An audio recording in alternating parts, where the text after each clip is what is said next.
మన మొక్కలు మన వైద్యం కార్యక్రమానికి స్వాగతం సుస్వాగతం. ఈరోజు మనం చూస్తున్నటువంటి మొక్క చాలా విచిత్రమైనటువంటి పేరుతో పిలువబడేటువంటి మొక్క.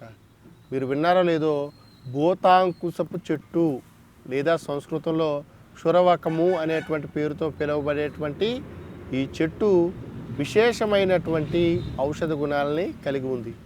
ఇది కూడా తులసి జాతికి చెందినటువంటి ఒక మొక్కే.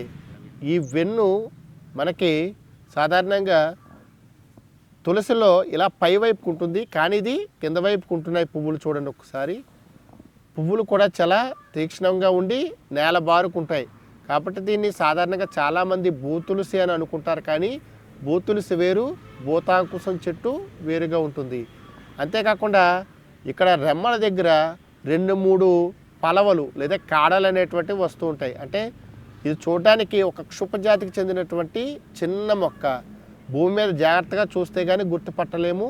చూడడానికి తులసి మొక్కలాగే ఉంటుంది, అటువంటి సువాసన వస్తూ ఉంటుంది. మరి భూమికి దాదాపుగా 2 జాన్ల ఎత్తు వరకు పెరిగేటువంటి ఈ బోతాంకుశపు చెట్టు యొక్క ఔషధ గుణాల గురించి చెప్పుకునే ముందు, బోతాంకుశము అంటే బోతములకు అంకుశము వంటిది. అంటే ఇది ఎక్కడైతే ఉంటుందో అక్కడికి బోతాలు అనేటువంటివి రావు. బోతము అనగా కంటికి కనిపించినది అని అర్థము, అనగా వైరస్ బ్యాక్టీరియా లాంటివి అని మనం అర్థం చేసుకోవాలి. మరి దోమలు అలాగే ఈగలు నలుసులు లాంటివి ఉన్నప్పుడు ఈ బోతాంకుశ చెట్టు కనుక మన పెరట్లో ఉన్నట్లయితే అక్కడికి దోమలు ఈగలు రావని మనకి అనుభవపూర్వకంగా తెలుస్తుంది. ఈ ఆకు రసాన్ని గనక పీల్చినట్లయితే వచ్చే తుమ్ములు ఆగిపోతాయి, ముక్కు నుంచి పడిసెము అనేటువంటిది తగ్గుతుంది. అంతేకాకుండా చిన్న పిల్లల్లో కడుపుబ్బరం అనేటువంటి వ్యాధి కూడా తగ్గుతుంది. దీని సమూలాన్ని దంచి ఆవ నూనెలో కానీ నువ్వుల నూనెలో కానీ వేసి మరిగితే వచ్చేటువంటి తైలము కీళ్ళ నొప్పులను తగ్గిస్తుంది. కారపు రుచి, వేడి చేసేటువంటి గుణాన్ని కలిగినటువంటి ఈ బోతాంకుశ చెట్టు యొక్క ఔషధ గుణాల గురించి మనం ఇప్పుడు తెలుసుకున్నాం కదా. మరొక ప్రయోగాన్ని కూడా మనం తెలుసుకుందాం. అదేంటో తెలుసా?